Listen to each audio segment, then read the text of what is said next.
6 na buwan mula ngayon, ang pinsang itinuring kong kapatid ay luluhod sa aking paanan, habang suot ang maruming basahan nagmamakaawa para sa isang sentimong hindi ko kailanman ibibigay.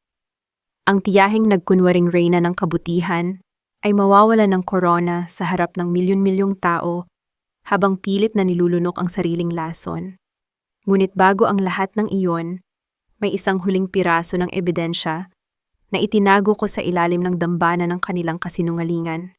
Isang sikretong sisiguradong wala nang matitira sa pangalan ng pamilya Salvador.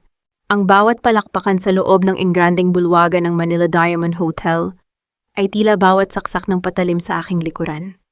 Nakatayo ako sa gitna ng entablado suot ang puting bestida na sumasalamin sa linis ng aking adikain nang biglang bumukas ang dambuhalang pinto.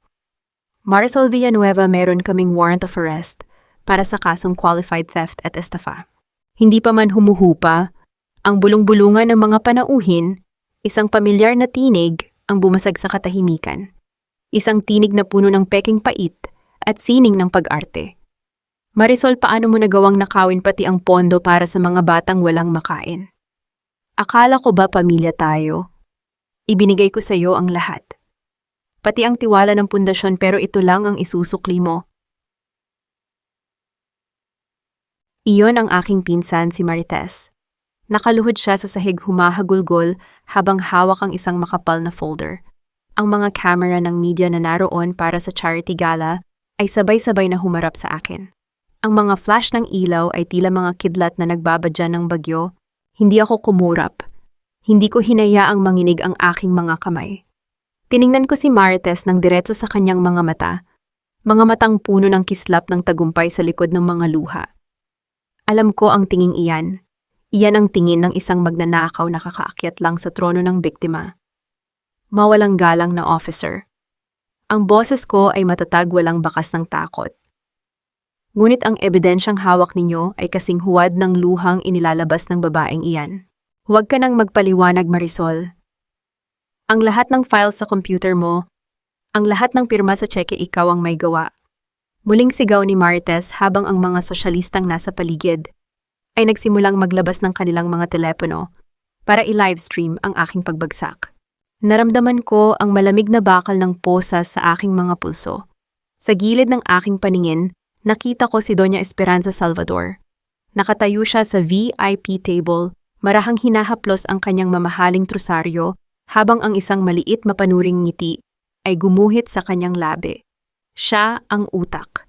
Si Marites ang asong tagasunod, at ako ang kailangang isakripisyo para malinis ang kanilang maduming operasyon ng money laundering. 10 minuto. Iyon ang oras na mayroon ako bago ako tuluyang ilabas sa hotel na ito at mawala ng pagkakataong kontrolin ang naratibo. Habang hinihila ako ng mga pulis palabas ng bulwagan, isang lalaki ang humarang sa aming daraanan. Matangkad, nakasuot ng dekalidad na suit at may aura na tila kayang patigilin ang takbo ng mundo. Si Mateo Reyes, ang tanyag na abogadong kilala sa pagliligtas ng mga kasong wala ng pag-asa. Bitawan niyo ang kliyente ko, wika ni Mateo sa isang autoritaryong tono. Mayroon akong court order para sa isang provisional bail at isang kontratang kailangang pirmahan ni Miss Villanueva. Dinala ako sa isang pribadong silid sa loob ng hotel, malayo sa ingay ng media, pero ramdam ko pa rin ang pressure ng bawat segundong dumadaan. Inilapag ni Mateo ang isang itim na folder sa harap ko. Anong laro ito, Mateo? Tanong ko habang nananatiling nakatitig sa folder. Hindi ito laro, Marisol. Alam mong sa loob ng 24 oras mabubura ang lahat ng backup files mo sa cloud dahil sa virus na itinanim ni Lucia. Ang tanging paraan para makaligtas ka sa kulungan at makuha ang hustisyang gusto mo ay ang pumasok sa isang alyansa, 6 na buwan, maging asawa ka ni Don Alejandro Salvador. Ang CEO na may OCD, ang lalaking tila takot sa sarili niyang anino, bahagyang kumibot ang aking labi sa ironya ng sitwasyon. Siya ang tanging tao na hindi kayang hawakan ni Doña Esperanza. At sa loob ng mansyon ng mga Salvador, naroon ang main server. Ing server na kailangan mo para makuha ang original na logs ng laundering. 6 na buwan, Marisol. Isang pirma at mababago mo ang takbo ng tadhana. Tumingin ako sa orasan sa dingding. May 5 minuto na lang bago pumasok muli ang mga pulis para tuluyan akong dalhin sa presinto. Sa labas naririnig ko ang sigaw ng mga tao, ang mga pangungutya ng mga marites, na dati ay humahanga sa aking bawat livestream. Hindi ako biktima. Hindi ako ang babaeng iiyak sa sulok at hihingi ng awa. Kung kailangan kong pumasok sa impyerno para sunugin ito mula sa loob, gagawin ko. Kinuha ko ang panulat. Ang aking lagda ay mabilis dumiin sa papel na tila isang sumpa. Hindi ko ito ginagawa para iligtas ang aking sarili. Ginagawa ko ito para siguraduhin na kapag bumalik ako sa entabladong iyon, wala nang luhang mailalabas si Marites dahil sa tindi ng takot. Eksaktong pagkapirma ko, bumukas ang pinto at pumasok si Doña Esperanza kasunod si Marites na nagpapahid pa rin ng peking luha. Marisol, pinuntahan kita rito para sabihing handa kaming hindi ituloy ang kaso kung ibibigay mo sa amin ang password ng iyong personal server. Ayaw naming masira ang pangalan ng pamilya. Wika ng matanda ang kanyang boses ay tila pulot na may halong lason. Tumingin ako sa kanila isa-isa. Isang malamig at tuyot na tawa ang kumawala sa aking lalamunan. Tumayo ako ng tuwid, tila ang mga posas sa aking kamay ay mga alahas lamang na walang saysay. Masyado na kayong huli, Doña Esperanza. At ikaw, Marites, siguraduhin mong itatabi mo ang mga luhang iyan. Dahil sa loob ng 6 na buwan, baka kailanganin mong umiyak ng dugo para lang mapatawad kita. Lumapit ako kay Marites, sapat na malapit para maamoy ang kanyang mamahaling pabango-pabangong binili gamit ang perang ninakaw niya sa akin. Inilapit ko ang aking bibig sa kanyang tainga. Alam ko ang tungkol sa asul na notebook, Marites. Ang notebook na itinago mo sa ilalim ng sahig ng dati nating apartment. Isang maling galaw mo at iyon ang magiging tiket mo patungo sa impyerno. Nakita ko ang paninigas ng kanyang katawan. Ang kanyang mukha na kanina ay puno ng drama ay biglang namutla, tila nawalan ng hangin sa baga. Yun ang unang pagkakataong nakita ko ang takot sa kanyang mga mata at yun ang pinakamasarap na pakiramdam na naranasan ko sa gabing ito. Officer, handa na akong umalis. Wika ko sa pulis na pumasok. Ang aking tinig ay mas malakas at mas matapang kaysa kanina. Lalakad na sana ako palabas nang iabot sa akin ni Mateo ang isang maliit na box. Isang wedding ring. Silver, malamig at tila sumasalamin sa aking bagong pagkatao. Isinuot ko ito sa aking daliri sa harap nilang lahat. Habang naglalakad ako sa hallway ng hotel sa gitna ng mga flash ng camera at pangungutya ng publiko, hindi ako yumuko. Hawak ko ang sikretong sisira sa kanila. Isang maliit na microchip na kanina pa nakatago sa loob ng aking hikaw. Isang chip na naglalaman ng recording ng bawat salitang binitiwan ni Marites sa loob ng silid na iyon. Nagsisimula pa lang ang gabi, at sa pagsikat ng araw bukas ang buong bansa ay magugulat sa balitang ang kriminal na si Marisol Villanueva ay asawa na ng pinakamakapangyarihang lalaki sa kumpanya ng mga Salvador. Ang aking unang hakbang sa labas ng hotel ay sinalubong ng malakas na ulan. Ngunit sa halip na lamigin, naramdaman ko ang init ng apoy na nagsisimulang mag-alab sa aking dibdib. Bago sumara ang pinto ng sasakyan ng pulis, nahuli ng aking paningin ang isang itim na SUV sa kabilang panig ng kalsada. Ang bintana nito ay dahan-dahang bumaba at doon ko nakita ang isang pares ng mga mata, malamig, mapanuri at puno ng misteryo. Si Don Alejandro Salvador. Hindi siya nakatingin sa akin ng may awa. Nakatingin siya sa akin na tila isa akong piraso ng puzzle na hindi niya mabuo-buo. Isang hamon, isang panganib. Ngumiti ako sa kanya, isang ngiting hindi aabot sa aking mga mata. Ang kasal na ito ay hindi para sa pag-ibig. Ito ay para sa digmaan. At sa digmaang ito sisiguraduhin kong ako ang huling taong nakatayo. Ngunit habang papalayo ang sasakyan, isang tanong ang pumasok sa aking isipan. Bakit tila may hawak na pamilyar na hikaw si Alejandro, isang hikaw na kamukha ng suot ko ngayon, ang hikaw na naglalaman ng aking huling alas. Naramdaman ko ang biglang pagbilis ng tibok ng aking puso. May alam ba siya? O siya rin ay bahagi ng patibong na kinatatakutan ko? Darating ang araw na ang bawat sulok ng mansyong ito ay manginginig sa aking mga hakbang. Ang mga pader na dati ay saksi sa aking pagkapiit ay magiging saksi sa aking pag-upo sa trono. Ngunit sa gabing ito, ang bawat pasilyo ay tila isang malamig na galamay na nagtatangkang sakali ng aking hininga. Hindi ito bahay. Ito ay isang sterile na bilangguan na nababalot ng ginto at kamatayan. Ang gate ng mansion ng mga Salvador ay bumukas ng walang ingay tila isang dambuhalang bibig na handang lulunin ang sinumang mga has na pumasok. Pagbaba ko sa sasakyan, hindi ang ganda ng arkitektura ang bumasag sa aking attention, kundi ang amoy ng chlorine at sobrang linis na hangin na tila gustong burahin ang anumang bakas ng buhay. Sinalubong ako ng isang linyang mga katulong na nakayuko, ngunit ang kanilang mga mata ay puno ng mapanghusgang titig. Alam ko ang iniisip nila, ang babaeng kriminal ay narito na para maging reyna ng kanilang amo. Miss Villanueva, bawal ang anumang dumi sa loob. Kailangan ninyong iwan ang inyong sapatos at magsuot ng disinfected na tsinelas. Wika ni Lucia, ang sekretarya ni Alejandro, na kanina pa nakatayo sa may pinto. Ang kanyang boses ay turo at mekanikal, walang bahid ng emosyon. Hindi ako sumagot. Iniwan ko ang aking sapatos ng may dignidad at pumasok sa loob. Ang sahig ay kasing kintab ng salamin sapat, na para makita ko ang sarili kong refleksyon, isang babaeng pagod ang mga mata, ngunit buhay ang apoy sa dibdib. Dinala ako sa isang malawak na silid kainan, kung saan ang bawat gamit ay nakahanay ng may nakakatakot na presisyon. Doon ko siya nakita. Si Don Alejandro Salvador. Nakaupo siya sa dulo ng mahabang mesa, ang kanyang mga kamay ay nakapatong sa kanyang hita at ang kanyang titig ay nakapako sa kawalan. Ang tunog ng tubig na dumadaloy mula sa isang maliit na indoor fountain ang tanging bumasag sa katahimikan. Marahang tumayo si Alejandro nang mapansin ang aking presensya. Kumuha siya ng isang puting panyo mula sa kanyang bulsa at muling pinunasan ang kanyang mga daliri kahit na wala naman itong dumi. 3 minuto kang huli, Marisol. Ang kanyang boses ay malamig, tila isang talim ng yelo na humihiwa sa hangin. Sa pamamahay na ito, ang bawat segundo ay may katumbas na kaayusan.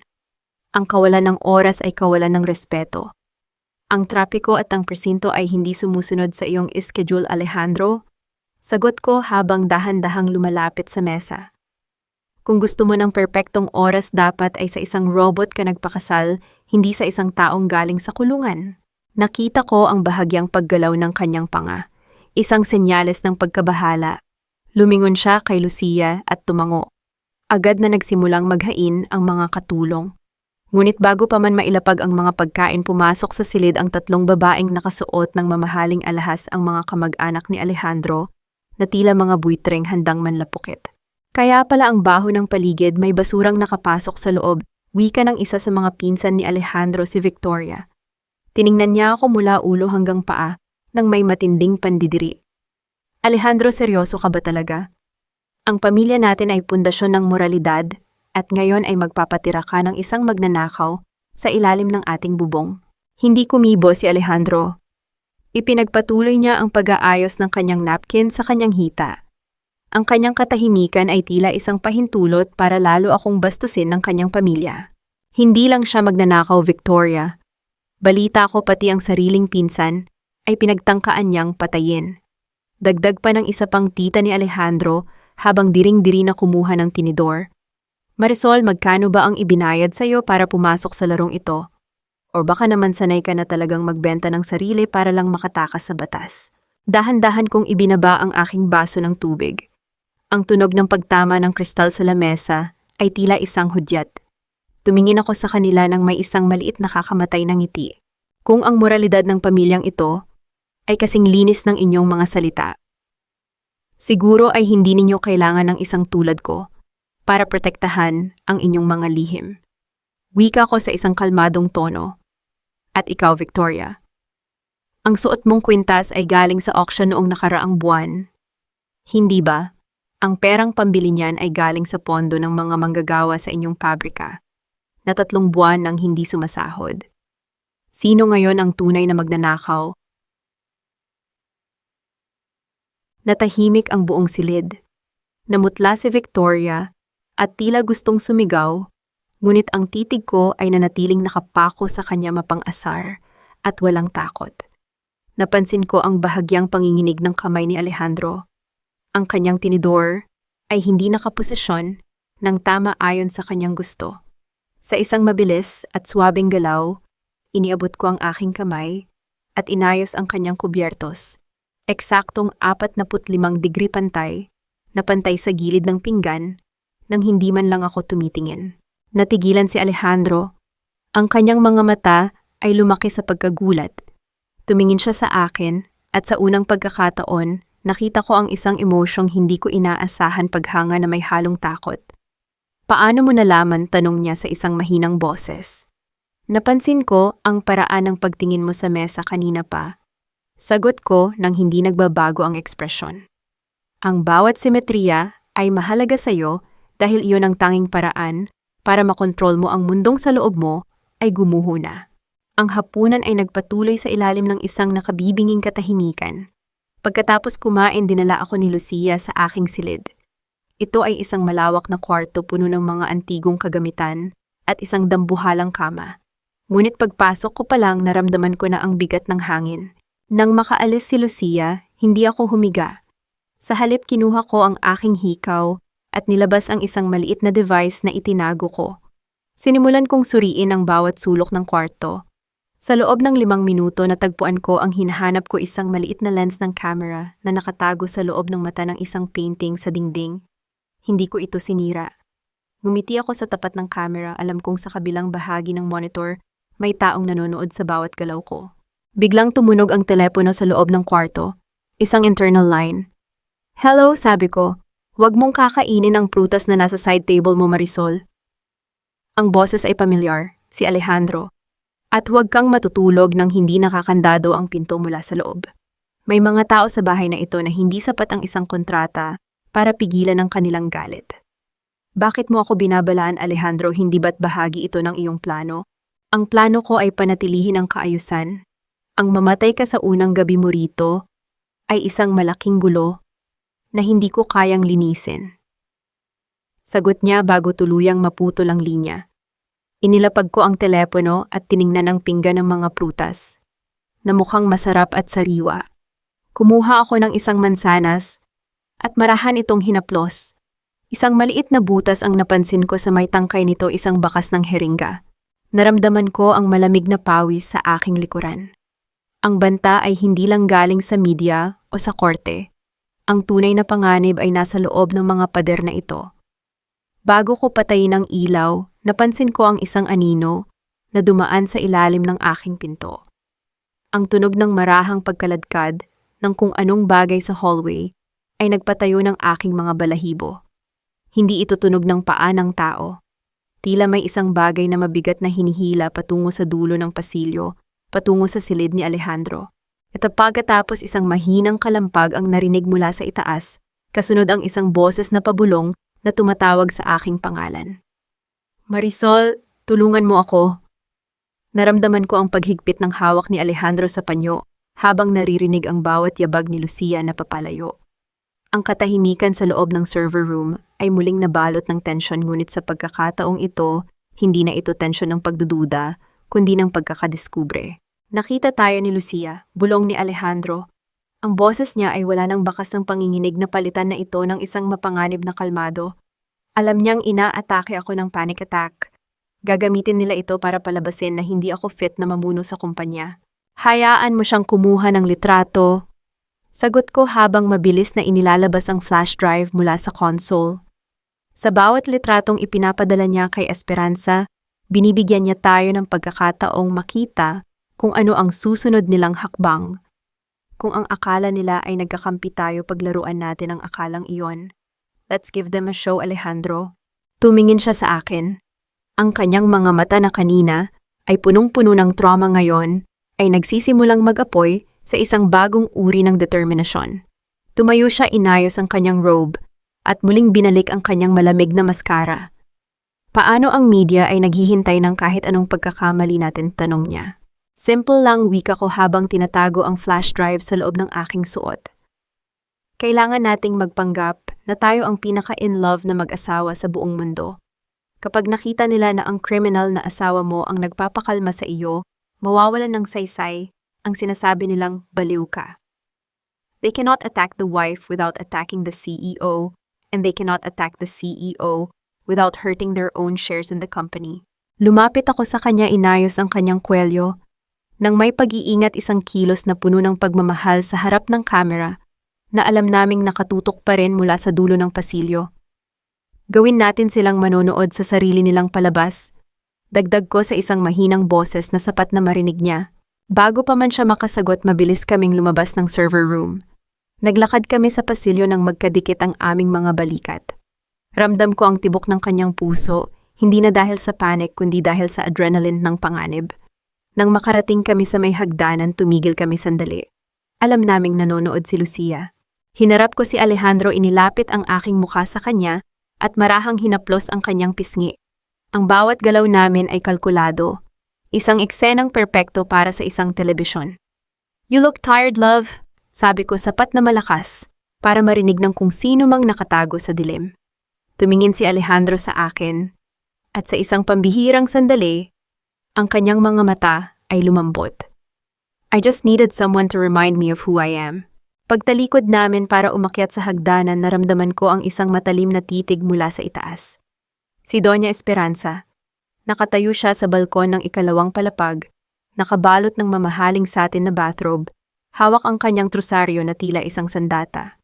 Hindi siya nagsalita, ngunit ang kanyang ngiti, isang ngiti na puno ng panunuya, ay nagpahiwatig na alam niya ang laro namin. Pagkapasok namin sa aking silid, agad kong kinandado ang pinto. Nakita niya tayon, wika ni Alejandro habang naglalakad pabalik-balik sa kwarto. Si Esperanza, hindi siya basta-basta maniniwala sa palabas natin. Hindi niya kailangang maniwala. Sagot ko habang binubuksan ang aking laptop para ilipat ang laman ng flash drive. Kailangan lang nating magmukha tayong kampante. Habang abala sila sa pagbabantay sa atin, kailangan nating mahanap kung nasaan si Lola Ignacia. Siya ang susi sa lahat. Biglang tumunog ang aking laptop. May email. Hindi ito mula sa kahit kanino. Ito ay isang file na may pamagat na ang listahan ng mga taong nawala sa Salvador Holdings. Binuksan ko ang file. Ang unang pangalan sa listahan ay hindi si Lola Ignacia. Ito ang pangalan ng aking ama. Naramdaman ko ang paghinto ng mundo. Ang aking ama na matagal ko nang inakalang namatay sa isang aksidente ay may pangalan sa loob ng records ng pamilya Salvador. Nakalista siya bilang active employee noong taon kung kailan nasunog ang bahay ni na Alejandro. Tumingin ako kay Alejandro na ngayon ay nakatayo sa tabi ko, nakatingin din sa screen. Ang kanyang mukha ay kasing puti ng papel. Marisol, wika niya sa isang boses na halos pabulong na. Ang papa mo, hindi lang siya basta accountant ng kumpanya. Siya ang taong nag-audit sa mga transaksyon ng mga magulang ko bago sila mamatay. Isang malakas na kalampag ang nagmula sa labas ng aking pinto. Hindi isang katok. Isang malakas na sipa. Kasunod nito ang boses ni Doña Esperanza na puno ng awtoridad at galit. "Alejandro, buksan mo ang pinto. Alam kong nasa loob ka ng kwarto ng babaeng iyan. Ngayon din kailangan mong piliin ang babaeng sumisira sa iyong dangal o ang kumpanyang bumuhay sa pamilya mo." Naramdaman ko ang paghawak ni Alejandro sa aking kamay. Ang kanyang grip ay matatag, hindi na nanginginig. Tumingin siya sa akin at nakita ko ang pagpili sa kanyang mga mata. "Marisol," sabi niya habang humaharap sa pinto na unti-unti nang bumubukas dahil sa puwersa sa labas. "Handa ka na bang sumabog ang lahat?" Hinarap ko ang pinto, ang aking mga kamay ay nakahanda na sa keyboard ng aking laptop. Isang pindot lang at ang lahat ng katotohanan tungkol sa aking ama at sa kanyang mga magulang ay kakalat sa buong internet. Handa na ako, ang sagot ko. Ngunit sisiguraduhin nating hindi tayo ang unang masusunog. Ang pinto ay tuluyang bumukas. Nakatayo si Doña Esperanza sa harap namin, ang kanyang mga mata ay naglalabas ng apoy ng galit. Sa likuran niya naroon ang lahat ng mga tagapaglingkod ng mansyon at si Lucia na may hawak na telepono handang i-record ang lahat. Nanatiling nakatayo si Doña Esperanza sa pintuan, ang kanyang anino ay humahaba sa sahig na parang isang dambuhalang bitag. Sa likod niya ang mga katulong ay nagbubulungan habang si Lucia ay nananatiling nakatutok ang telepono sa aming direksyon. Ang bawat galaw namin ay nakatala para sa audience ng mansion. "Alejandro," ang boses ni Doña Esperanza ay puno ng peking pait, tila isang ina na nasasaktan para sa kanyang anak. "Pinoprotektahan kita sa babaeng ito. Nakikita mo ba ang ginagawa niya? Nilalason niya ang isipan mo, ginagamit ang trauma mo para manipulahin ang kumpanya." Tiningnan ko si Alejandro. Ang kanyang mga kamay na dati ay laging naghahanap ng dumi ay nakatikom ngayon ng mahigpit sa aking tabi. Tia Tosa, sagot ni Alejandro sa isang boses na kasing lamig ng yelo. Ang tanging laso na nakikita ko sa mansyong ito ay ang mga kasinungalingang itinanim ninyo sa loob ng 10 taon. At kung ang pag-ibig sa asawa ko ay isang krimen siguro, ay mas mainam na makulong kaysa mamuhay sa kasinungalingan kasama ninyo. Nagulat ang lahat. Kahit si Doña Esperanza ay sandaling nawala sa kanyang huwisyo, hindi siya sanay na sinasagot ng ganoon ng kanyang pamangkin. Alejandro, hindi mo alam ang sinasabi mo. Ang babaeng ito ay anak ng isang magnanakaw. Ang papa ko ay isang accountant na may hawak ng ebidensya sa maling transaction sa kumpanyang ito. Hindi ba ang putol ko sa kanya? Lumingon ako sa laptop at dahan-dahang hinaplos ang touchpad. Gusto ninyong ipakita ko sa lahat ng mga stockholders ang mga file na natagpuan ko sa inyong server room. Gusto ninyong makita nila kung paano nyo pinagtakpan ang apoy na pumatay sa mga magulang ni Alejandro. Si Lucia na kanina ay kampanteng nagre-record, ay biglang bumitaw ang hawak sa kanyang telepono. Nagsimulang mamutla ang mga katulong sa paligid. Ang pa-victim na aura ni Doña Esperanza ay unti-unting napapalitan ng isang mapanganib na galit. Patayin mo ang ilaw at kunin ang laptop na iyan, sigaw ni Esperanza sa kanyang mga tauhan. Ngunit bago pa man makakilos ang sino man, inilabas ni Alejandro ang kanyang telepono at itinapat ito sa kanila. Ang lahat ng nagaganap sa silid na ito ay live-streamed sa isang private channel na hawak ng aking legal team. Anumang pagtatangka ninyong gumamit ng dahas ay magiging ebidensya ng inyong pagtatangkang manakit. Napatigil ang mga gwardya. Alam nila ang panganib ng batas. Ang kanilang katapatan ay nakasalalay sa sweldo, hindi sa pagkukulong dahil sa utos ng isang matandang desperada. Esperanza. Wika ko habang dahan-dahang lumalapit sa kanya. Ang laro ng pananakot ay tapos na. Alam ko kung nasaan si Lola Ignacia. Alam ko ang tungkol sa mga maling account sa Cayman Islands. Gusto mo bang magpatuloy tayo sa ganito o gusto mong pag-usapan natin ang paglipat ng power of attorney sa tamang tao? Ang bawat salita ko ay tila isang suntok sa kanyang sikmura. Ang babaeng dati ay kinatatakutan ng lahat ngayon ay nakatayo sa harap ko, nanginginig ang mga kamay habang pilit na humahawak sa kanyang trosaryo. Hindi ka mananalo, Marisol, pabulong niyang sabi, sapat na para ako lang ang makarinig. Ang kumpanyang ito ay hindi lang pera. Ito ay dugo. At handa akong magpaagos ng mas maraming dugo para mapanatili ang Salvador Holdings. Kung gayon, sagot ko habang ngumingiti ng tipid, maghanda ka. Dahil hindi lang dugo ang dadaloy. Titibagin ko ang pundasyon ng iyong kapangyarihan gamit ang bawat data na ninakaw mo sa mga inosente. Isang tawag ang pumasok sa aking telepono. Hindi kilalang numero.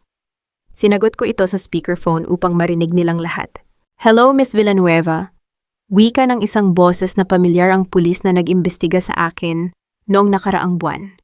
Nahanap na namin ang suspect sa money laundering case na ibinigay ninyo. At sa kasamaang palad, ang kanyang huling lokasyon ay sa loob ng mansyon ng mga Salvador. Nagkatinginan kami ni Alejandro. Ang boses na yon ay hindi galing sa pulis. Ito ay boses ni Mateo Reyes, ang abogadong nagtaksil sa akin. Sino ang suspect, officer, ang tanong ko? Si Lucia, sagot ng boses sa kabilang linya. Lumingon kami kay Lucia. Ang sekretarya ay biglang tumakbo palabas ng silid, ngunit hinarangan siya ng mga gwardya na ngayon ay hindi na sumusunod kay Esperanza. Hindi ko ginawa yon. Si Donya ang nag-utos sa akin. Sigaw ni Lucia habang pilit na kumakawala. Ito ang pa-victim na sinasabi mo, bulong ko kay Alejandro. Gagamitin nila ang isa sa kanila para iligtas ang kanilang sarili. Sa kabila ng ingay at kaguluhan, isang malakas na tunog ng pagkabukas ng pintuan ng main entrance ang aming narinig. Hindi pulis. Isang grupo ng mga armadong lalaki na nakasuot ng itim, mga private security na hindi galing sa Salvador Holdings. Sino ang nagpadala sa inyo? Tanong ni Alejandro habang hinaharap ang mga estranghero. Ang pinuno ng grupo ay humakbang pasulong, inilabas ang isang dokumento at itinapat ito sa mukha ni Alejandro. Don Alejandro, may utos kami mula sa Board of Directors. Dahil sa kaguluhan sa kumpanya at sa inyong unstable na mental health, pansamantala na kayong sinuspinde bilang CEO. At ikaw, Miss Villanueva, tumingin siya sa akin. May warrant ka para sa pagtatago ng ebidensya ng korporasyon. Ang Board of Directors. Ang mga taong akala namin ay kakampi ni Alejandro, naramdaman ko ang paglamig ng aking mga kamay. Hindi lang si Esperanza ang kalaban. May mas malaki pa silang kinatatakutan, ang mismong sistema na pilit naming gustong gibain. Tumingin ako kay Alejandro. Ang kanyang mukha ay kasing tigas ng bato. Sabi mo handa ka nang sumabog ang lahat. Tanong niya sa akin habang dahan-dahang inilalabas ang kanyang telepono. Oo, sagot ko habang hinahanda ang aking laptop. Ngunit sisiguraduhin nating tayo ang huling tatawa. Click. Sabay naming pinindot ang send sa aming mga device. Ang buong network ng Salvador Holdings ay tuluyang nag-shutdown. Ang bawat impormasyon ay nailabas na sa publiko. Ngunit ang presyo nito, ang aming kalayaan. Habang kinakawala ng mga gwardya si Lucia at palapit ang mga armadong lalaki sa amin, isang bagay ang sigurado. Ang laban ay hindi na lang sa loob ng mansyon. Ito ay laban na para sa buhay at kamatayan. Ang bawat segundong lumilipas ay tila isang dekada. Sa harap namin ang mga security guard na inutusan ng Board of Directors ay biglang huminto. Ang kanilang mga telepono ay sabay-sabay na tumunog ang pamilyar na notification sound ng social media na nagpapakita na ang aming inilabas na data ay kumalat na sa buong mundo. Hindi lang ito simpleng balita. Ito ay mga bank transfer logs, mga pangalan ng mga opisyal na nasuhulan, at ang mga litrato ng mga transaksyong hindi sana dapat nakita ng publiko. Tingnan nyo ang inyong mga telepono. Ang boses ko ay matalas punong-puno ng awtoridad habang nakatayo sa harap ng mga lalaking may hawak na baril. Ang Board of Directors na nagpadala sa inyo ay kasama rin sa listahang iyan. Kung itutuloy ninyo ang pagdakip sa amin, kayo ang unang haharap sa hustisya. Oras na makarating ang pulisya rito. Ang pinuno ng grupo ay nagdalawang isip. Ang kanyang mukha ay nagpapakita ng matinding kalituhan. Sa kabilang banda ng hallway, narinig ko ang sigaw ni Doña Esperanza. Huwag kayong makinig sa kanya. Mga sinungaling sila. Kunin niyo sila kahit anong mangyari. Ngunit huli na ang lahat. Sa labas ng mansyon narinig ko ang sirena ng mga sasakyan ng media at ng gobyerno. Ang mansyon na dati ay isang kuta ng kapangyarihan ay unti-unti nang nagiging isang kulungan para sa mga taong nasa loob. Ngayon, Alejandro, bulong ko. Hinila ko ang braso ni Alejandro at mabilis kaming tumakbo patungo sa direksyon ng library. Alam kong may daan doon na tanging ang mga orihinal na tagapagmana lamang ang nakakaalam. Habang hinahabol kami ng mga gwardya, hinila ni Alejandro ang isang lumang libro sa bookshelf. Isang bahagi ng dingding ang dahan-dahang gumalaw, nagbubukas ng isang makitid na lagusan patungo sa garden. Dito, wika niya. Pumasok kami sa loob ng madilim na pasilyo. Ang amoy ng alikabok at lumang papel ay sumalubong sa amin, ngunit ang amoy na iyon, ang pinakamagandang pangamoy na naramdaman ko sa buong gabi. Ito ang amoy ng kalayaan. Habang naglalakad kami sa loob, naramdaman ko ang paghinto ni Alejandro. Hinila niya ako sa isang sulok para magtago ng bahagya. Ang aming mga hininga ay naghahalo sa dilim. Marisol, pabulong niyang sabi habang nakatingin sa akin. Bakit mo ginawa yun? Ang paglabas ng data, ilalagay nito ang buhay mo sa panganib habang buhay. Tiningnan ko siya ng diretso sa kanyang mga mata. Sa kabila ng dilim, nakita ko ang sinseridad na matagal niyang itinago sa ilalim ng kanyang OCD at pagiging malinis. Dahil ang hustisya ay walang presyo, Alejandro, at dahil ayaw kong makita kang tuluyang lamunin ng pamilyang iyon, sagot ko. Hindi siya sumagot.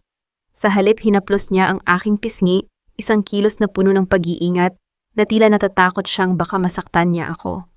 Ang init ng kanyang palad sa aking balat ay tila isang paalala na sa gitna ng lahat ng ito, kami lang ang dalawang taong tunay na nagkakaintindihan. Hindi na tayo pwedeng bumalik, wika niya. Ang mansyong iyon, ang lahat ng ari-arian ko, posibleng mawala lahat sa akin dahil sa ginawa natin. Mas mabuti nang mawala ng lahat kaysa manatiling alipin ng mga taong walang konsensya, sagot ko. Biglang tumunog ang aking radyo na nakuha ko mula sa isa sa mga security guard kanina. Nasa garden sila, hanapin niyo ang sekretong lagusan. Ang boses ni Lucia ang narinig namin. Kailangan nating bilisan, wika ko. Ngunit bago kami makalabas, isang figura ang humarang sa aming daraanan sa dulo ng lagusan. Hindi gwardya, hindi rin pulis. Isang matandang babae, si Lola Ignacia. Ang kanyang mga mata ay puno ng lungkot at ang kanyang mga kamay ay nanginginig. May hawak siyang isang maliit na susi. Don Alejandro, wika ng matanda sa isang pabulong na tono. Ang mga magulang mo, hindi sila namatay dahil sa sunog. Ang susi na ito ang magbubukas sa safe na itinago ng iyong ama bago siya pumanaw. Nakatago ito sa pinakailalim ng aking tirahan sa probinsya. Lola Ignacia, bakit mo ito ibinibigay ngayon? Tanong ni Alejandro. Dahil ang babaeng ito, turo niya sa akin. Ang tanging nakakaunawa sa bigat ng utang na loob at ng tunay na dangal. Ingatan ninyo ang susi. Ito ang magiging katapusan ng lahat ng kasinungalingan ni Doña Esperanza. Bago pa man kami makasagot, narinig namin ang mga yabag ng mga gwardya na papunta na sa aming direksyon. Mabilis na ipinasa ni Lola Ignacia ang susi sa aking kamay at itinulak kami palabas ng lagusan. Tumakbo kayo, huwag kayong lilingon. Tumakbo kami hanggang sa makarating kami sa labas ng garden kung saan naghihintay ang isang lumang kotse na inihanda ni Mateo si Mateo na tila nagbago na ang panig matapos niyang makita ang gulo na nilikha namin. Habang umaandar ang kotse papalayo sa mansyon, lumingon ako sa bintana. Nakita ko ang mansyon na naglalagablab sa liwanag ng mga ilaw ng pulisya. Ang mga tao ay nagkakasama-sama na sa labas, ang mga marites ay nagsisimula na ring magbahagi ng mga videos. Saan tayo pupuntan, tanong ni Alejandro habang hinahawakan ang manibela. Tiningnan ko ang susi sa aking palad. Sa probinsya, sa bahay ni Lola Ignacia. Doon natin tapusin ang labang ito. Ngunit habang binabaybay namin ang kalsada, isang pamilyar na itim na sasakyan ang sumusunod sa amin. Ang plaka nito, yun ang sasakyan na ginagamit ng Board of Directors. May sumusunod sa atin, wika ko. Kumapit ka't sagot ni Alejandro, ang kanyang boses ay puno ng determinasyon. Sa gitna ng bilis ng takbo, ang aking isipan ay nakatuon sa susi. Ang lihim na ito, ang katotohanang nakatago sa safe. Ito ang magbabago sa lahat. Hindi lang namin mababawi ang kumpanya, kundi mabibigyan namin ng hustisya ang mga taong kinuha ang buhay dahil sa kasakiman. Ang langit ay nagsisimula ng maging kulay ube, ang tanda ng paparating na bagyo. At sa bagyong iyon, handa na kaming harapin ang lahat, kahit pa ang katotohanang posibleng ikasira ng aming sariling mundo. Ang bawat kurbada ng kalsada sa paanan ng bundok ay tila isang tanong sa aming kaligtasan. Ang mga ilaw ning sumusunod na sasakyan ay parang mga matang mapanuri na hindi bumibitaw. Sa bawat pagpihit ni Alejandro sa manibela, ramdam ko ang bigat ng desisyon na sa bawat metro na nalalagpasan namin, papalapit kami sa katotohanan, ngunit papalayo rin sa buhay na dati naming kinagisnan. Hindi sila hihinto, kanto wika ni Alejandro. Ang kanyang boses ay kalmado, isang kaibahan sa bilis ng takbo ng aming sasakyan. Ang mga taong ito ay hindi nagtatrabaho para sa pera. Nagtatrabaho sila para sa mga taong gustong manatili sa dilim. Huwag mong lilingunin ang nakaraan, sagot ko habang nakatingin sa mapa sa aking telepono. Focus sa unahan. Ang bahay ni Lola Ignacia ay nasa susunod na libis. May isang lumang daan doon na hindi alam ng mga GPS. Doon tayo dumaan. Ipinasok ni Alejandro ang sasakyan sa isang makipot at madilim na eskinita na tila lalamunin kami ng mga naglalakihang puno sa magkabilang panig. Sa isang mabilis na maniobra, pinatay niya ang mga headlights ng kotse. Nabalot kami ng kabuang kadiliman. Sa loob ng ilang minuto, ang tanging maririnig ay ang mabilis na tibok ng aming mga puso at ang hangin na humahampas sa bintana. Tumigil ang sasakyan sa harap ng isang maliit at abandonadong kubo. Ang amoy ng basang lupa at mga bulaklak sa gabi ay humahalo sa amoy ng gasolina. Dito na, pabulong kong sabi. Bumaba kami sa kotse ng walang ingay. Ang bawat hakbang namin sa damuhan ay tila isang paglabag sa katahimikan ng lugar. Nang marating namin ang pinto, inilabas ko ang susi na ibinigay ni Lola Ignacia. Madiin kong ipinasok ito sa kandado. Ang tunog ng pagpihit ng metal sa loob ng mekanismo ay tila isang bulong ng nakaraan. Bumukas ang pinto. Ang loob ng bahay ay puno ng mga litratong hindi ko inaasahan. Mga litrato ng aking ama, ng mga magulang ni Alejandro, at ng iba pang mga empleyado na matagal nang nawala. Ang bawat litrato ay may markang pula. Marisol, tingnan mo ito, wika ni Alejandro habang itinuturo ang isang lumang cabinet sa gilid. Binuksan niya ang cabinet at doon natagpuan namin ang isang maliit na box. Sa loob nito ay ang safe na sinasabi ni Lola Ignacia. Hindi ito kailangan ng combination. Ang susi ay swak na swak sa butas sa gilid nito. Habang dahan-dahang bumubukas ang safe, ang bawat segundo ay tila humihinto. Inaasahan ko ang mga ginto o malalaking halaga ng pera. Ngunit wala. Ang tanging laman nito ay isang makapal na file at isang lumang recorder. Pinindot ko ang play button ng recorder. Ang boses na lumabas ay hindi boses ng aking ama at hindi rin boses ni Doña Esperanza. Ito ay boses ng lola ni Alejandro, ang babaeng nagplano ng aming pagkikita. Kung naririnig ninyo ito, ibig sabihin ay nasa tamang kamay na ang katotohanan. Ang Salvador Holdings ay hindi itinayo sa dangal. Ito ay itinayo sa dugo ng mga taong nagtangkang magsalita. Ang aking anak na si Esperanza ay hindi ang unang pumatay. Ang unang pumatay ay ang sistema na kailangan ninyong gibain. Nagkatinginan kami ni Alejandro. Ang bigat ng boses ng matanda ay tila isang sumpa na ipinasa sa amin. Hindi lang ito laban sa pamilya ko, Marisol, wika ni Alejandro. Ang kanyang mga kamay ay nanginginig habang hinahawakan ang mga dokumento. Laban ito sa isang buong organisasyon na nagkokontrol sa gobyerno, sa medisina at sa hustisya. Kaya nga tayo ang nakapila, sagot ko. Biglang nagkaroon ng ingay sa labas. Ang tunog ng mga yabag ng maraming tao. Ang mga ilaw ng mga flashlight ay nagsimulang maglaro sa labas ng bintana. Ang mga tao ng board of directors ay nahanap kami. Alejandro, ang safe, wika ko. Kunin mo ang mga dokumento. Ako ang haharap sa kanila. Hindi kita iiwan, sagot niya ng mabilis. Hindi ito ang oras para sa pagiging bayani. Kailangan mong ilabas ang ebidensya sa media. Ako ang may hawak ng password para sa mga account na naglalaman ng digital copy. Kung mahuli ako, hindi nila magagalaw ang data. Kung mahuli ka, mawawala ang susi sa katotohanan. Tumingin siya sa akin nang may pag-aalinlangan. Ang bawat bahagi ng kanyang pagkatao ay sumisigaw na huwag akong bitawan. Ngunit alam naming pareho na ito ang tanging paraan para manalo. Magkikita tayo sa Manila.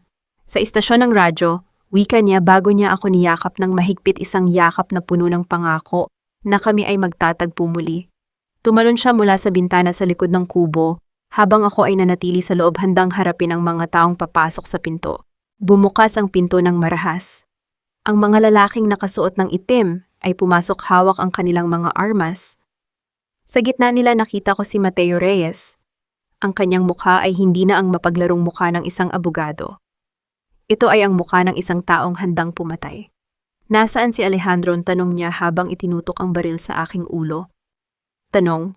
Tiningnan ko siya ng diretso ng walang pag-aalinlangan. Malayong malayo na siya sa inyong mga kamay, Mateo, at ang katotohanang hinahanap ninyo wala na sa inyong kontrol. Akala mo ba mananalo ka? Wika niya habang unti-unting lumalapit. Ang mga dokumentong yan, hindi mo alam ang halaga niyan sa mga taong nasa likod ko. Alam ko, mo, sagot ko habang ngumingiti. At iyon ang dahilan kung bakit sisiguraduhin kong sa susunod na makikita mo ako, ang lahat ng itinatago ninyo ay alam na ng buong mundo. Isang malakas na pagsabog ang naganap sa labas. Ang aming sasakyan, ang sasakyang iniwan ni Alejandro, ay sinabog nila. Ngunit ang bawat pagsabog na iyon ay isang hudyat. Isang hudyat na hindi na kami nagtatago. Ngayon kami na ang mga ngaso. Ang bawat segundong lumilipas sa loob ng kubong ito ay tila isang mahabang pagtaya sa aking buhay. Nakatayo ako sa gitna ng silid, ang aking mga kamay ay nakataas, ngunit ang aking isipan ay mabilis na nagkakalkula. Sa bawat paghakbang ni Mateo, palapit nararamdaman ko ang paglamig ng hangin. Hindi ito takot.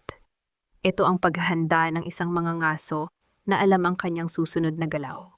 Marisol, ang huling pagkakataon. Wika ni Mateo, ang dulo ng kanyang baril ay nakadikit na sa aking noo. Ibigay mo ang password ng digital backup. Huwag mong sayangin ang buhay mo para sa isang taong hindi ka naman talaga pinili. Tumingin ako sa kanya, isang mapang-asar na ngiti ang namutawi sa aking labi. Mateo, alam ko ang lahat. Alam ko na ikaw ang tunay na anak ng dating Chairman Salvador. Ang galit mo sa pamilyang iyon ay hindi dahil sa hustisya, kundi dahil sa inggit. Gusto mong agawin ang Salvador Holdings dahil sa tingin mo ay nararapat iyon sa'yo. Natigilan si Mateo. Ang kanyang mukha na kanina ay malamig, ay biglang bumakas ang matinding galit. Wala kang alam sa pinagdaanan ko. Alam ko, Aunt Carl. Sagot ko habang dahan-dahang gumagalaw ang aking mga daliri patungo sa aking hikaw. At alam ko rin na ang mga taong kasama mo ngayon ang Board of Directors ay hindi ka rin ituturing na tunay na tagapagmana. Isa ka lang din sa kanila, isang kasangkapan na itatapon kapag tapos na ang gamit. Sa isang mabilis na kilos, pinindot ko ang maliit na switch sa loob ng aking hikaw. Hing! Isang matinding high-frequency sound ang lumabas mula sa isang maliit na device na itinago ko sa ilalim ng sahig kanina. Ang tunog na yon ay hindi maririnig ng mga tao sa labas, ngunit para sa mga taong nasa loob ng kubo ito ay nakakahilo at nakakasakit sa tenga. Agad na napahawak si Mateo sa kanyang tenga, ang kanyang baril ay bahagyang bumaba. Hindi ko pinalampas ang pagkakataon. Sinipa ko ang lamesa sa kanyang direksyon dahilan upang matumba siya. Hindi ako tumakbo palabas ng pinto, alam kong doon sila naghihintay. Sa halip, tumalon ako sa isang maliit na bintana sa gilid ng kubo. Diretso sa madilim at masukal na kagubatan.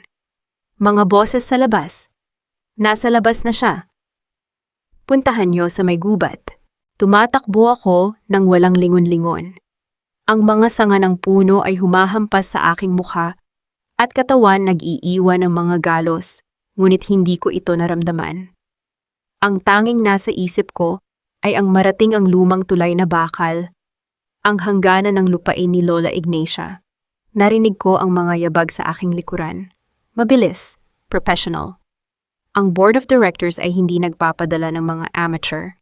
Nang marating ko ang tulay, huminto ako. Ang tulay ay luma, kinakalawang, at tila hindi nakakayanin ang anumang bigat.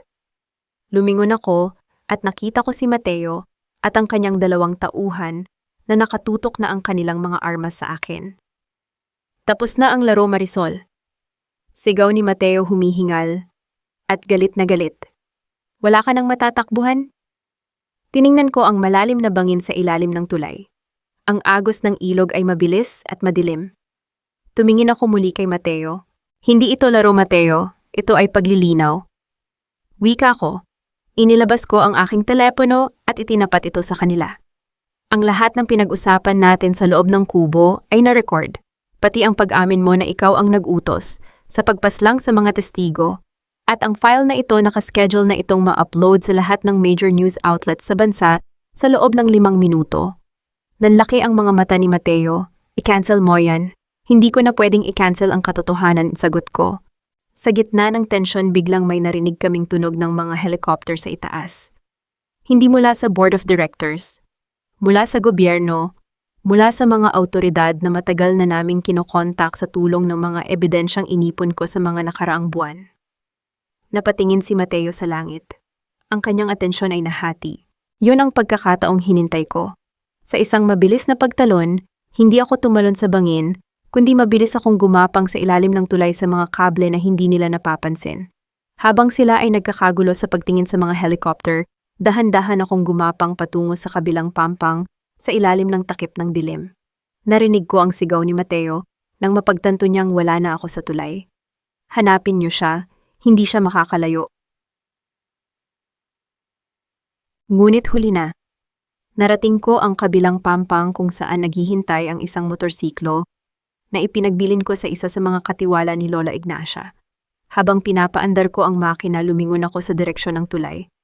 Nakita ko ang mga pulis na bumababa mula sa mga helicopter, pinapalibutan sina Mateo at ang kanyang mga tauhan. Ang mukha ni Mateo ay puno ng kawalan ng pag-asa, ang mukha ng isang taong akala niya ay siya ang hari ng laro, ngunit sa huli ay isa lamang palang paon. Ang aking telepono ay tumunog. Isang mensahe mula kay Alejandro. Nasa radyo na ako, ilalabas ko na ang lahat. Ligtas ka ba? Napangiti ako habang suot ang aking helmet. Sa gitna ng gabi ang aking boses ay nagiging boses ng bawat biktima ng pamilyang Salvador. Ligtas ako, Alejandro. At ang kwento natin ngayon palang magsisimula. Pinaandar ko ang motorsiklo mabilis na tinahak ang daan patungong Manila. Ang hangin na humahampas sa aking katawan ay hindi na hangin ng takot kundi hangin ng tagumpay. Ang bawat kasinungalingan, ang bawat pagtataksil, ang bawat luha, lahat ng iyon ay magiging gasolina para sa huling pagtutuos sa lungsod. Ang hangin sa loob ng istasyon ng radyo ay mabigat puno ng kuryente at pag-asa. Sa labas ng building ang mga tao ay nagsisimula ng magtipon bitbit ang mga placard at mga ilaw ng kanilang telepono na nagsisilbing saksi sa isang makasaysayang gabi. Hindi na ito usapin ng isang pamilya. Ito ay usapin ng bayan na matagal nang nalunod sa kasinungalingan.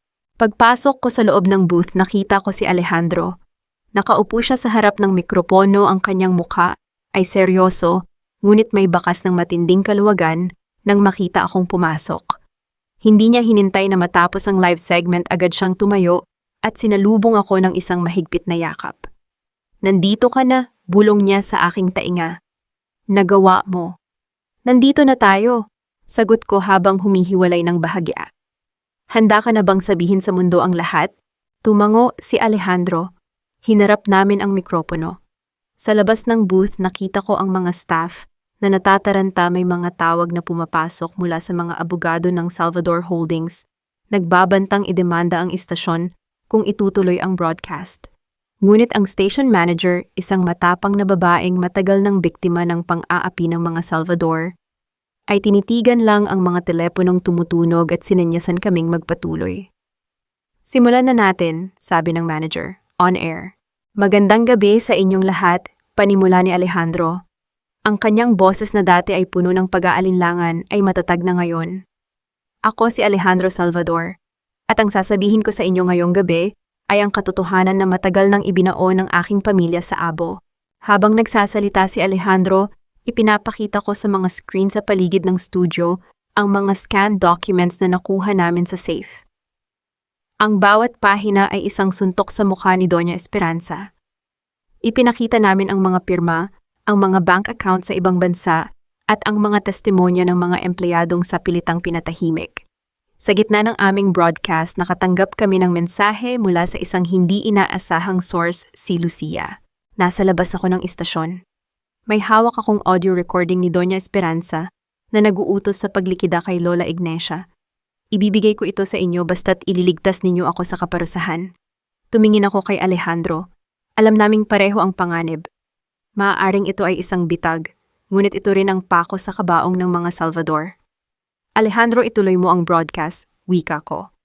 "Ako ang kukuha sa ebidensya ni Lucia. Hindi Marisol masyadong mapanganib. Ito na ang huli." Sagot ko habang binubuksan ang pinto ng booth. Hindi tayo titigil hanggat hindi natin nakikita ang hustisya. Lumabas ako ng istasyon sa pamamagitan ng service exit. Doon sa ilalim ng isang puno, nakita ko si Lucia. Mukha siyang basang sisiw, takot, nanginginig at puno ng pagsisisi. "Marisol, heto." Inabot niya sa akin ang isang lumang device. "Patawarin mo ako. Akala ko mabuti sila, akala ko pamilya ang turing nila sa akin. Pero nung nakita ko kung paano nila ituring si Lola Ignacia, doon ako natauhan." Kinuha ko ang device at tiningnan siya ng diretso sa mata. Ang paghingi ng tawad ay hindi sapat para burahin ang nakaraan, Lucia. Pero kung tutulong ka sa pag-uusig, baka may pag-asa pa ang iyong kinabukasan. Ngunit bago pa kami makahakbang pabalik, isang itim na van ang humarurot at huminto sa aming harapan. Hindi ito van ng pulis. Ito ay van ng mga private militia na inupahan ng Salvador Holdings para gumawa ng gulo sa harap ng istasyon. Nagsimulang magputukan, hindi sa ere kundi sa paligid. Ang mga tao sa labas ay nagtakbuhan. "Pumasok ka," pantasigaw ko kay Lucia. Hinila ko siya pabalik sa loob ng istasyon habang ang mga bala ay tumatama sa mga pader ng gusali.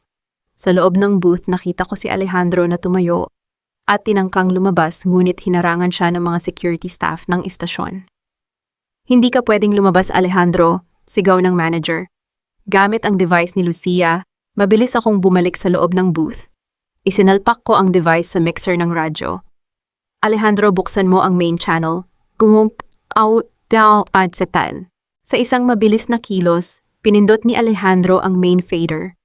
Ang boses ni Doña Esperanza ay umalingaw-ngaw sa buong lungsod. Wala akong pakialam kung sino ang madamay, patayin niyo ang lahat ng nasa loob ng istasyong iyan. Gusto ko silang manahimik habang buhay. Ang boses na iyon, ang boses na nag-utos ng kamatayan ay narinig ng lahat. Ang mga tao sa labas, ang mga pulis na paparating pa lang at ang buong bansa. Ang maskara ay tuluyang nahulog. Sa labas ng istasyon, ang mga pulis ay hindi na nag-atubili. Pinalibutan nila ang mga armadong lalaki at ang van ng mga Salvador. Nakita ko sa monitor ang paglapit ng mga opisyal sa van, kung saan naroon si Doña Esperanza na nakasilip mula sa bintana.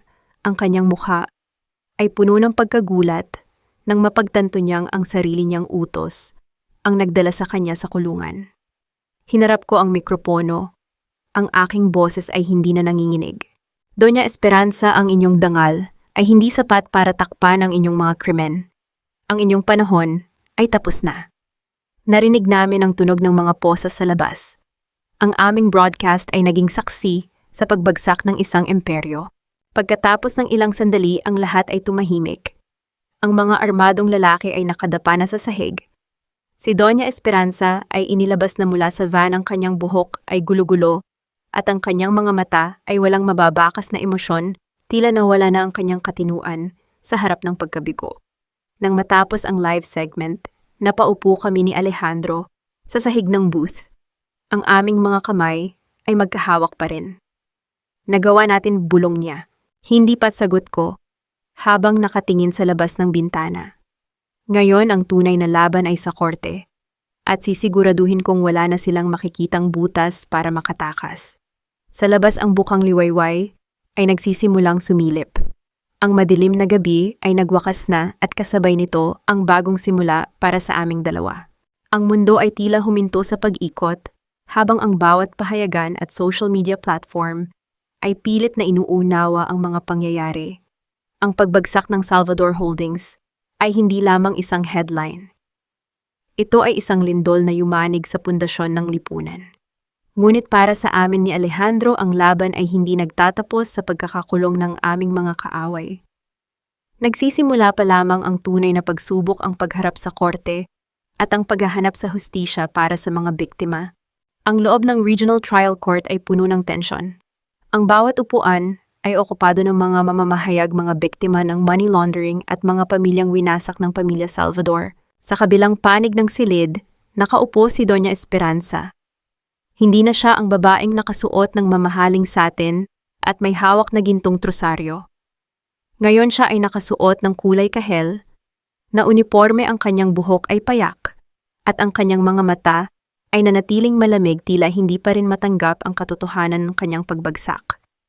Si Mateo na katabi niya ay nakayuko, ang kanyang mukha ay puno ng pagkamuhi sa sarili. Witness for the prosecution, Marisol Villanueva, tawag ng bailiff.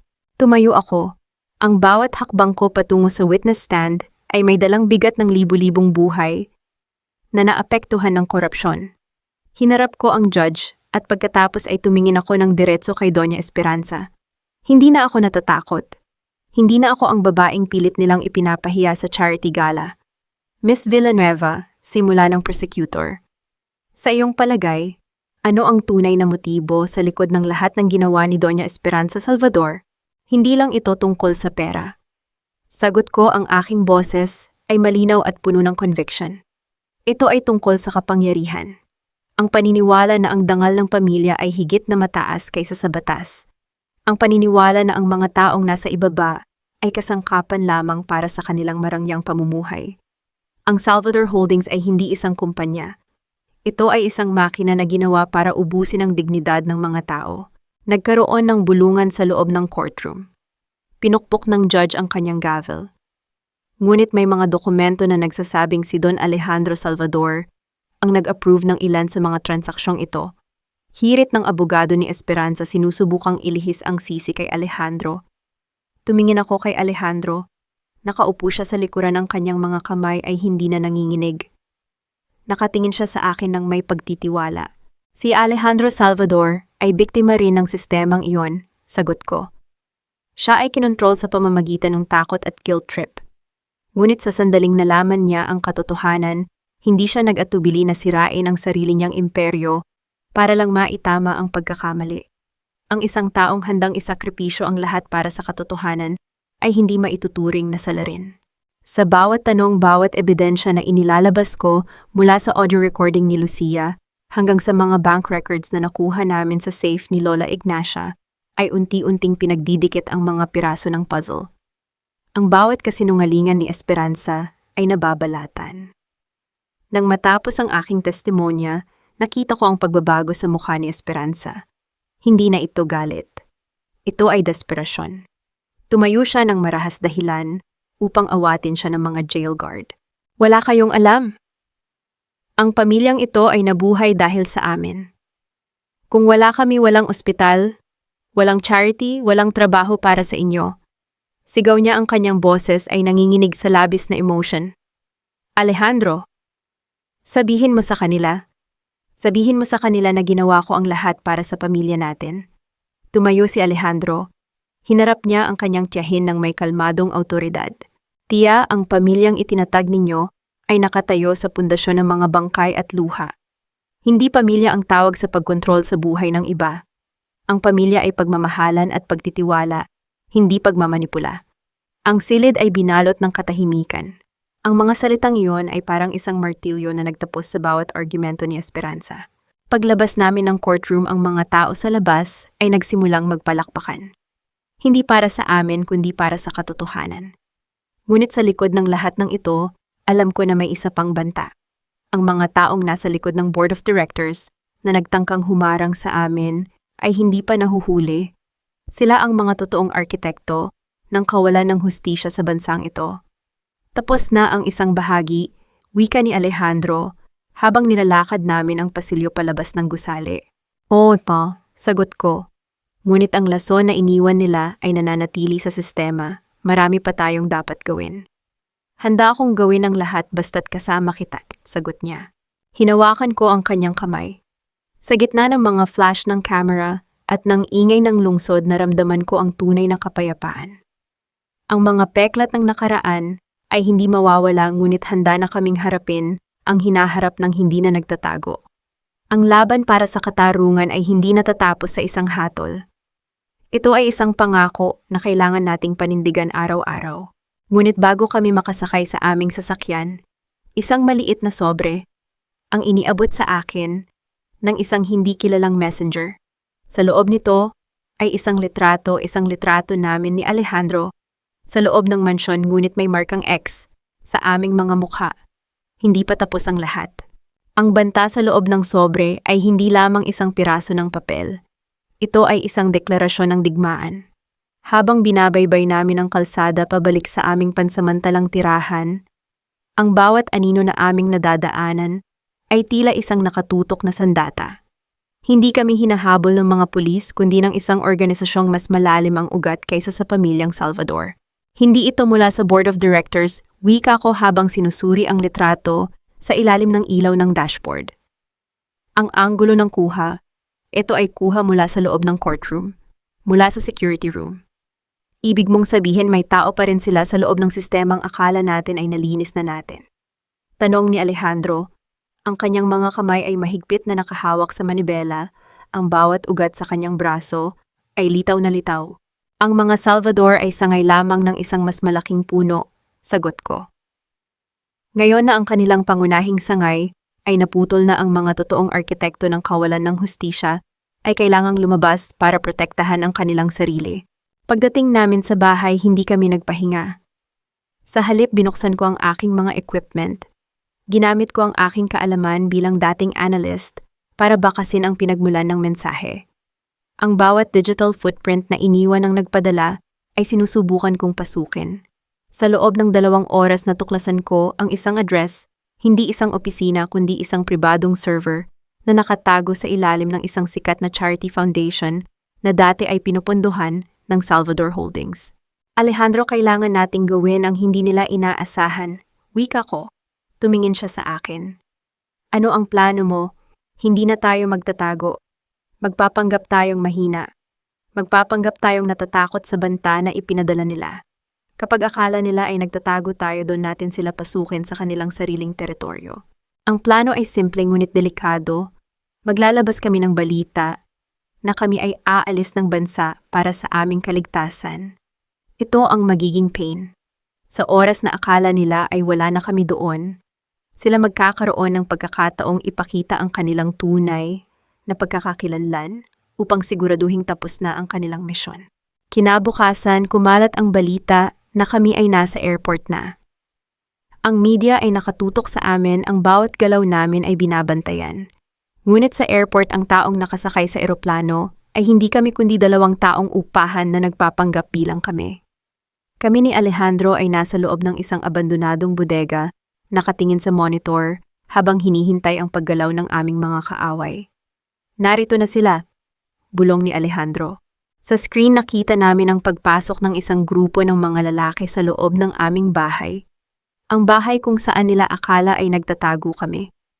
Ang kanilang mga kilos ay mabilis, may dalang mga kagamitan na hindi pang sibilyan. Nakita mo ba ang taong nasa gitna iwom? Tanong ko. Ang lalaking nakasuot ng gray suit. Oo, siya ang chief of staff ng isa sa mga pinakamakapangyarihang senador sa bansa. Siya ang totoong boss ng board of directors. Nakita namin sa aming surveillance ang paghahanap nila sa amin sa bawat sulok ng bahay. Nang mapagtanto nilang wala kami roon, ang kanilang mga mukha ay nabalot ng pagkagulat. Sa sandaling iyon, inilabas ko ang aking laptop. Ngayon na, wika ko. Inilagay ko ang lahat ng aming ebidensya, ang recording ni Lucia, ang audio ni Doña Esperanza, at ang bagong nakuha naming data tungkol sa koneksyon ng Senado sa money laundering sa isang file na direktang ipinadala ko sa lahat ng news agencies, sa international human rights organizations at sa Anti-Corruption Commission. Hindi lang iyon, ginamit ko ang aking skills para i-hack ang kanilang sariling sistema. Ang bawat communication channel na ginagamit nila ay aming binubuksan sa publiko. Ang kanilang mga boses, ang kanilang mga utos, lahat ng iyon ay naging public property. Sa screen nakita namin ang chief of staff na biglang tumigil. Ang kanyang telepono ay nagsimulang tumunog ng paulit-ulit. Ang mga tao sa paligid niya ay nagsimulang magpanik. Alam nilang wala na silang kawala. Ang buong bansa ay nakatingin na sa kanila. Hindi na nila kayang itago ang katotohanan, wika ni Alejandro habang nakatingin sa akin nang may pagkamangha. Nagawa natin, Marisol. Hindi pa tapos, Alejandro. Sagot ko habang pinapatay ang aking laptop. Ngunit sa gabing ito, ang bawat mamamayan ay alam na kung sino ang tunay na nagpapahirap sa kanila. Ang kapangyarihan ay hindi na sa kanila. Ito ay nasa kamay na ng mga taong matagal nilang ginago. Nakita namin sa balita ang pagdating ng mga awtoridad sa bahay kung nasaan ang chief of staff. Hindi na ito ang mga pulis na kayang suhulan. Ito ay isang special task force na binuo para lang sa kasong ito. Habang nakatingin sa monitor, naramdaman ko ang paghawak ni Alejandro sa aking kamay. Ang aming mga daliri ay nagtagpo hindi dahil sa tensyon, kundi dahil sa pagkilala na sa gitna ng bawat pagsubok, kami ay nanatiling buo. Ano ang susunod? Tanong niya. Ang susunod ay ang pagbawi sa mga nawala, sagot ko. At ang pagbuo ng isang buhay na hindi na kailangang magtago sa dilim. Sa labas ang mga bituin ay nagsisimulang magliwanag sa langit. Ang gabi ay malamig, ngunit ang aming mga puso ay punong-puno ng init. Ang laban ay naging mahaba at mapanganib, ngunit sa bawat kasinungalingang aming binasag, ang bawat katotohanang aming ibinunyag, kami ay naging mas matapang. Ang aming kwento ay hindi lamang tungkol sa paghihiganti. Ito ay tungkol sa paninindigan. At habang tinitingnan ko si Alejandro, alam ko na kahit anong dumating na pagsubok sa hinaharap, hinding-hindi na kami matatakot. Dahil ang katotohanan ay may sariling tinig at ito ang tinig na hinding-hindi na muling mapapatahimik. Ang himpapawid sa Maynila ay tila mas malinaw na ngayon na parang ang bawat polusyon at kasinungalingan na bumabalot sa lungsod ay tinangay ng malakas na ulan kagabi. Ngunit sa loob ng mga pader ng piitan, kung saan dinala si Doña Esperanza ang hangin, ay nananatiling matabang at walang buhay. Hindi ako nag-atubiling pumasok sa visitor's room. Sa kabila ng salamin nakaupo ang babaeng dati, ay kinatatakutan ng lahat. Ang kanyang mga mata na dati ay puno ng kapangyarihan, ay bakante na ngayon. Wala ng trusaryo, wala ng mamahaling alahas. At higit sa lahat wala ng kontrol sa mundong kanyang ginagalawan. Bakit ka narito, Marisol? Ang boses niya ay mahina, isang bulong na lamang ng kanyang dating awtoridad. Para ipamukha sa akin ang iyong tagumpay. Hindi, sagot ko, habang nakatingin sa kanya ng diretso. Nandito ako para tanungin ka ng isang bagay. Sa lahat ng ginawa mo, sa lahat ng taong sinaktan mo, para lang mapanatili ang iyong posisyon. Sa huling sandaling ito, may natitira pa bang bahagi ng iyong pagkatao na nakakaramdam ng pagsisisi? Tumawa siya ng mahina, isang tunog na puno ng pait. Ang pagsisisi ay luho para sa mga taong may malinis na konsensya, Marisol. Ang pamilya Salvador ay binuo sa pagdurusa at ang pagdurusa na iyon ang nagpapanatili sa amin. Hindi mo maiintindihan dahil ikaw ay isang tagalabas. Tama ka, Tom, sagot ko, habang tumatayo na para umalis. Tagalabas ako. Pero ako ang bumuo sa hinaharap na hindi mo kailanman mararanasan. Habang ikaw ay nabubulok sa rehas na ito kasama ng iyong mga alaala, kami ni Alejandro ay nagtatayo ng buhay na wala ng bahid ng iyong lason. Ang iyong legacy ay hindi kapangyarihan. Ang iyong legacy ay isang babala sa lahat ng susunod na susubok na manlinlang sa bayan. Hindi na siya sumagot. Humarap siya sa pader at tumalikod sa akin. Doon sa sandaling iyon, naramdaman ko ang tunay na wakas. Hindi na siya ang aking kaaway. Siya ay isa na lamang anino ng isang nakaraang kailangang kalimutan. Paglabas ko, naghihintay sa akin si Alejandro sa labas ng gusali. Sinalubong niya ako ng isang yakap na puno ng katahimikan. Hindi namin kailangang magsalita. Ang bawat tanong, ang bawat agam-agam ay nasagot na ng aming mga desisyon. Natapos na tanong niya habang naglalakad kami patungo sa sasakyan. Tapos na ang paghihiganti, sagot ko. Ngayon ang pagpapagaling ang susunod nating misyon. Dinala namin ang sasakyan patungo sa orphanage kung saan nagsimula ang lahat. Doon sa lugar na ginamit ni Doña Esperanza para sa kanyang maruming laro, kami ay nagpasya na magtayo ng isang pundasyon na tutulong sa mga bata na tunay na nangangailangan. Hindi ito para sa aming imahe, kundi para sa mga batang tulad ng mga ulilang niloko ng pamilyang Salvador. Habang pinapanood namin ang mga bata na naglalaro sa ilalim ng araw, lumapit sa amin si Lola Ignacia. Ang matanda ay masaya, ang kanyang mga mata ay nagniningning. Maraming salamat sa inyo, wika niya habang hinahawakan ang aming mga kamay. Dahil sa inyo ang mga kaluluwa ng mga taong nawala ay makakatulog na ng payapa. Si Lola ang tunay na bayani rito, wika ni Alejandro habang tinutulungan ang matanda na maupo. Kung hindi dahil sa iyong katapangan, hindi namin malalaman ang totoo. Sa hapon na iyon, habang ang araw ay unti-unting lumulubog sa abot tanaw, na upo kami ni Alejandro sa isang bench sa parke. Ang lungsod sa malayo ay tila nagbabago na rin. Ang bawat ilaw na nagsisimulang magningning ay simbolo ng mga taong nagising na sa katotohanan. Alam mo, Marisol, wika ni Alejandro habang nakatingin sa malayo. Akala ko dati ang pag-ibig ay isang kahinaan. Isang bagay na makakasira sa aking kontrol. Pero sa bawat araw na kasama kita, natutunan ko na ang tunay na lakas ay nasa kakayahan mong magtiwala muli kahit pa ilang beses ka nang nasaktan.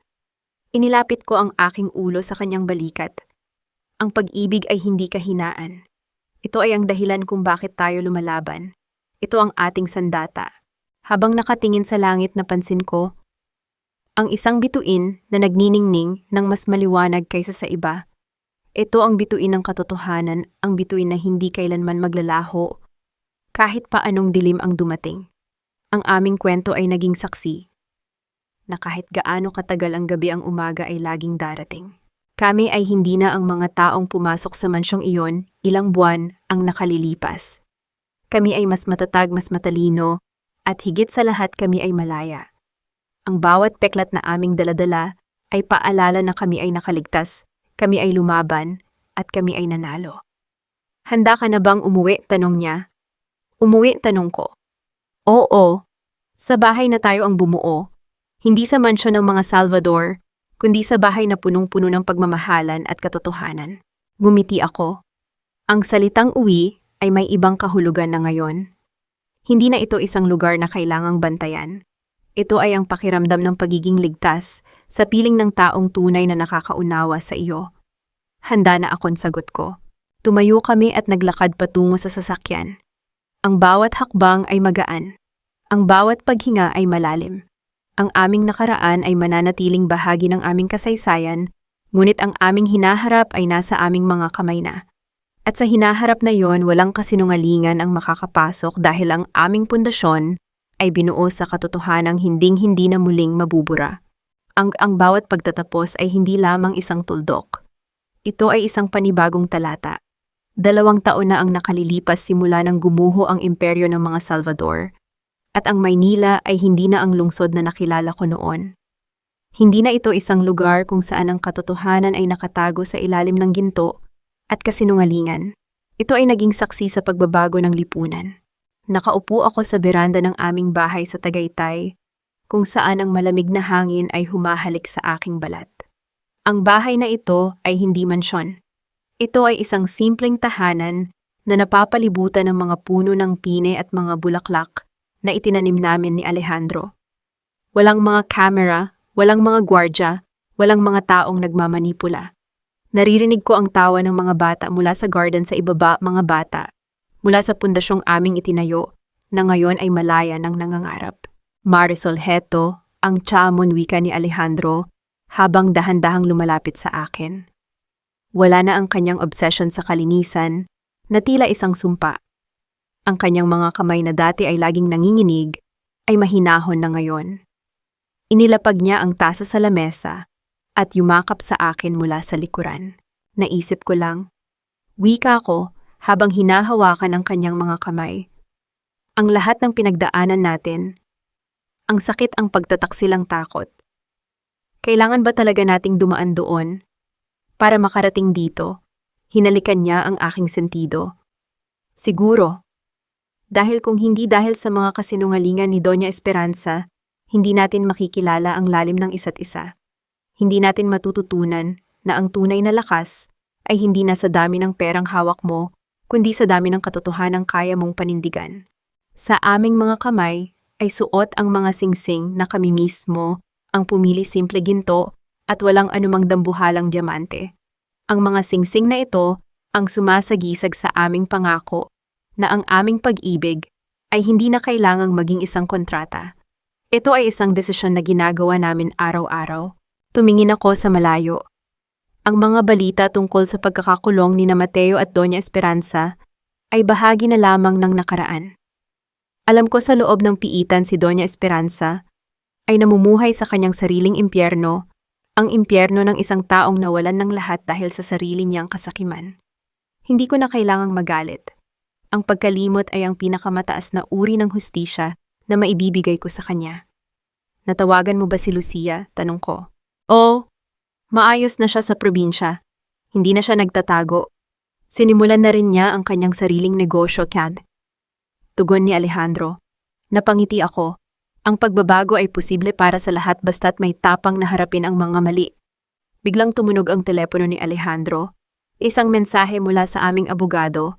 Ang huling kaso ng Salvador Holdings ay tuluyan ng naisara. Ang lahat ng nakuhang pondo ay naipamahagi na sa mga biktima. Wala na kaming utang sa nakaraan. Tapos na wika ko. Hindi. Sagot niya habang hinaharap ako at tinitigan ng malalim sa aking mga mata. Ngayon pa lang magsisimula ang totoong buhay. Walang mga script, walang mga camera, walang mga taong nag-aabang sa ating pagkakamali. Tayo lang dalawa. Inilapit ko ang aking muka sa kanya. Sa bawat paghinga namin ramdam ko ang katahimikan ng isang puso na nakahanap na ng kanyang tahanan. Ang aming kwento ay hindi isang fairy tale na puno ng magic.